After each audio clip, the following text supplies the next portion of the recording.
Hello children, I hope you're healthy and safe at your home.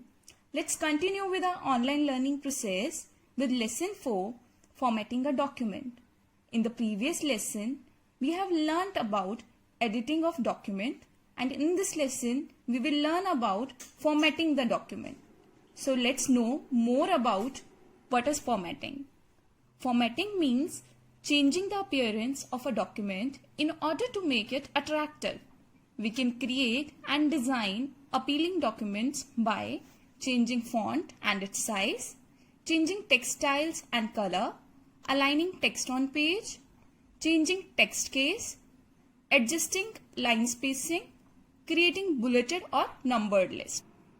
So now we will learn how to change the font type. So the basic step is selection of text. Either it is editing or formatting. The basic step is selection of text. Okay, so now I am going to select the text. The text has been selected. Now we will move forward to Home tab. In the Home tab, it's Font Group.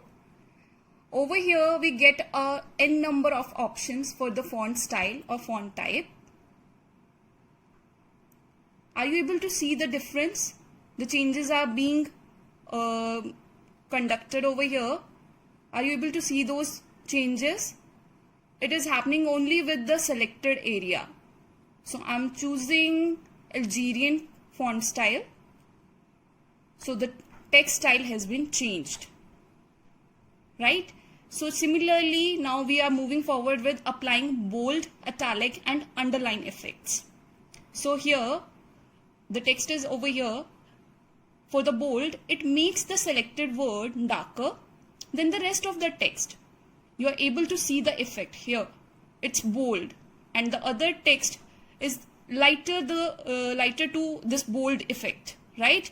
So what you are supposed to do is, first you need to select the text. Again, selection is there. Text has been selected. Now click on the B in the font group again. B button is there. Click on the B button. See, the text has been bold. You can click on B button again. It has been unbold. Okay, so this way you can bold it and unbold it. Fine. Now we will move forward with italics. Now you are able to see there is an effect on this word italic. Right? So what italic does is, this effect emphasizes the text by slanting it to the right. So it slanting your text towards the right. So I'm selecting the text again, the basic step. Now the text has been selected. We will move forward again to the font group. Here I icon is there, I button is there. I'll click on the I button. See, my text has been changed. It's slanting towards the right. I'll click again on the I button. It comes to normal. Right? So this way you can italicize your text and unitalicize it. Now we will move forward with the underline effect. So you are able to see the difference over here. This word underline is having a line below that. Right? So again, we will select the text. Text has been selected. We move forward to the font group again. There is a U button with a line below it. Click on the U button. The text has been underlined. Right? Click again on the U button. It has been undone. This way you can apply bold effect, italic effect and underline effect to your text. So our next topic is changing text alignment. So we have 4 types of alignment over here. Align text left, center align, align text right, justify align. So what alignment does is, it's used to positioning the text on your screen. So how we can do that? First we need to select the text. Then move forward to Home tab, Paragraph group. Over here, it's by default set to left alignment.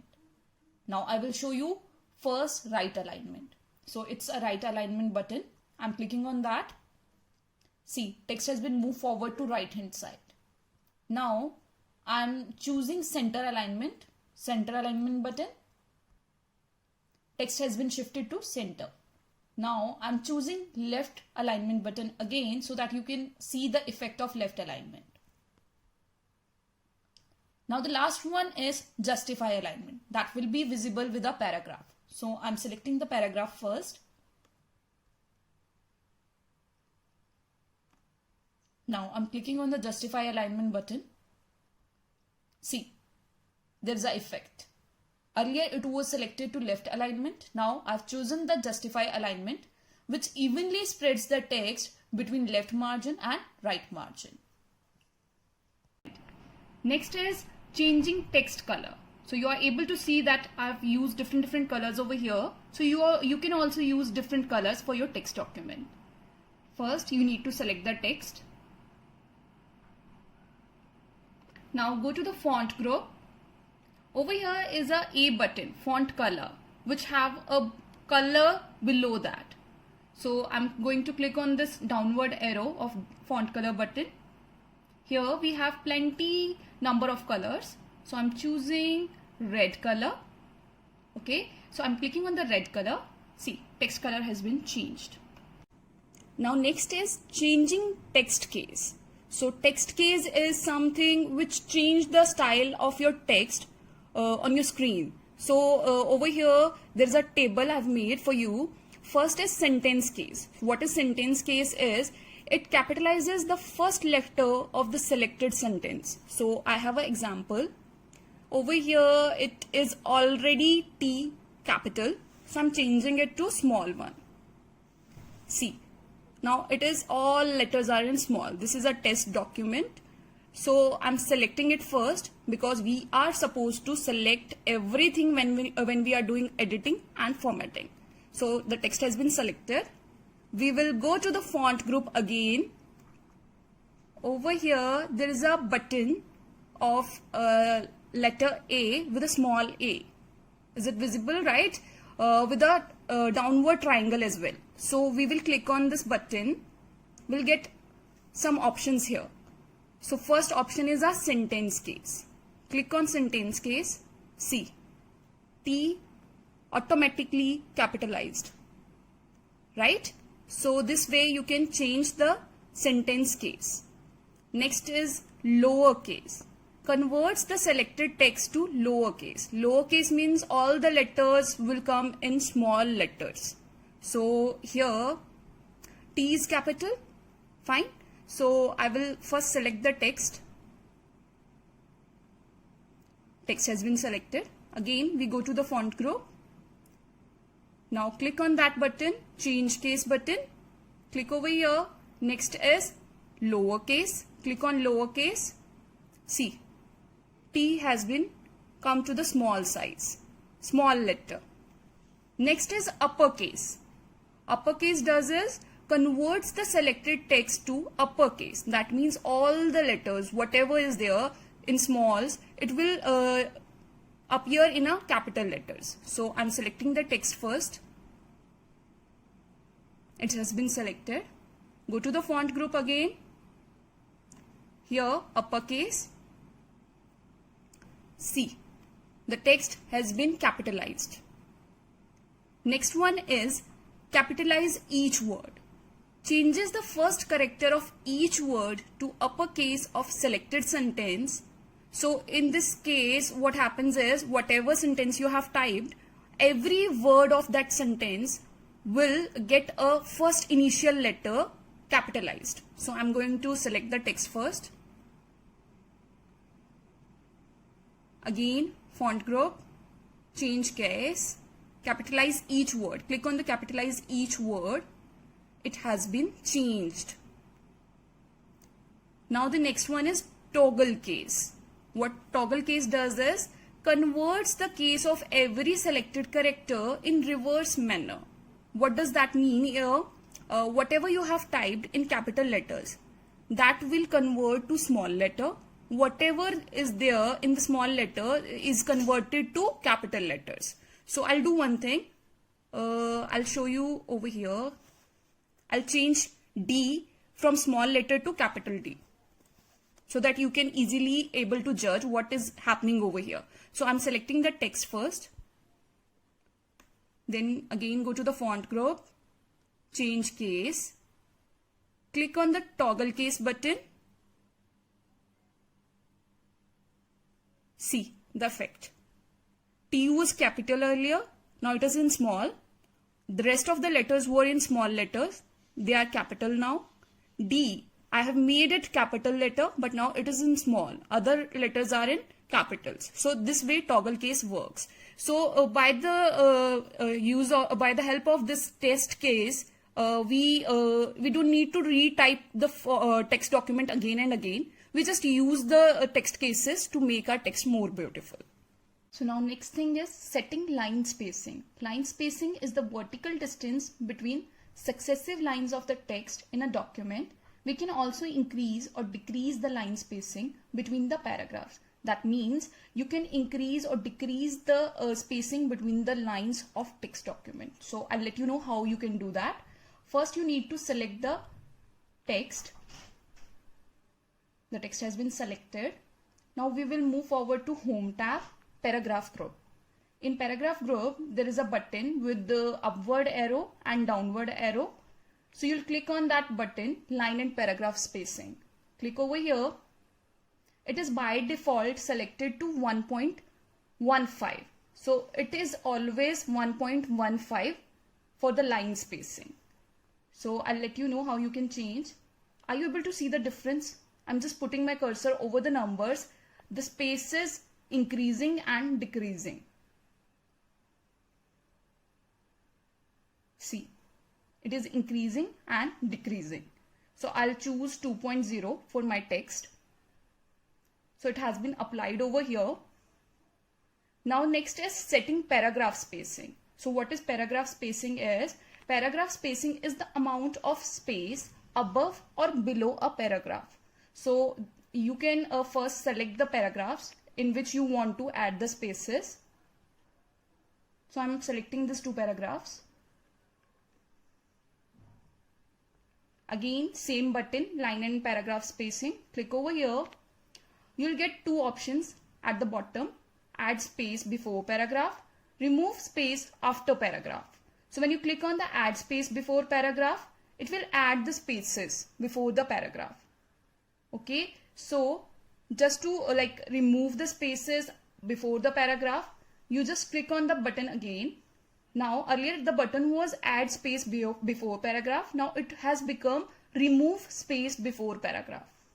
So I'll click on the remove space before paragraph. See, it has gone.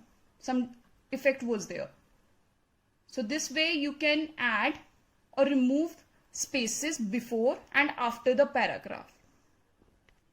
Now next topic is creating bulleted or numbered list. A bullet is a small graphic symbol that sets off an item in a list. So this bulleted and numbered list will help us to make a list. So I'll let you know how you can do this. First you need to type whatever you list you want to make, or after using the bulleted or numbered list you can type. So I'll show you how you can do that. So I'm having this sentence. I'm first selecting this sentence. Okay. So in the paragraph group, you'll having a bulleted number list over here. It's a button over here, bullets.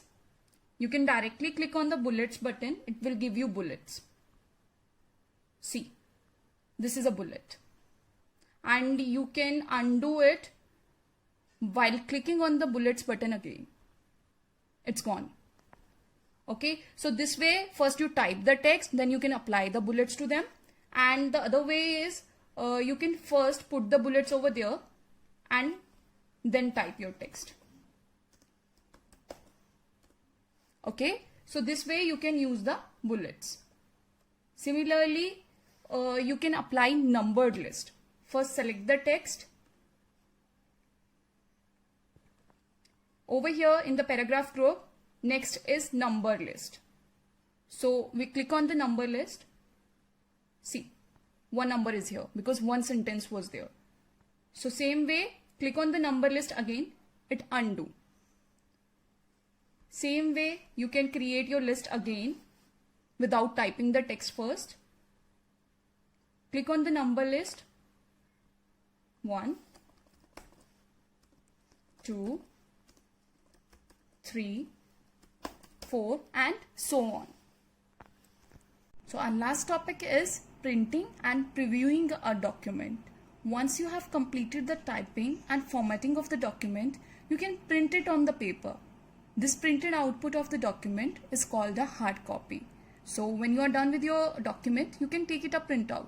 So how you can take a printout is, we'll click on the File tab. Over here, there is a print button. Click on the print button. So I'm using Microsoft Word 2013. So I'm not getting an option of print preview. It is directly giving me a print preview over here. This is the print preview. And if you are working with Microsoft Word 2010 or 2007, you'll get an option of print preview. You are supposed to click on print preview to know how your printout will looks like before actually taking it. So next is here your zoom slider at the right bottom. So when I click on this plus button, it will increase the size. And when I click on the minus button, it will reduce the size. So next is printer. I'm currently not connected with any printer. So I just let you know how you can choose printer. So you'll click over here. You'll get the number of options, whatever printer is connected to your system. You'll choose your printer. And afterwards there is a settings. You can choose any page number you want to take a printout. And you will be typing that page number over here. Like I'm having 8 pages in my document. If I want to take a printout of page number 6, I will be typing page number 6 over here to get that printout. And afterwards there is a copies box. From here you can choose the number of copies you want. Okay, you can increase or decrease the number of copies as your requirement. And lastly, you will click on the print button to get the printout. So children, this much in this lesson. Till we meet, stay home and stay safe. Thank you.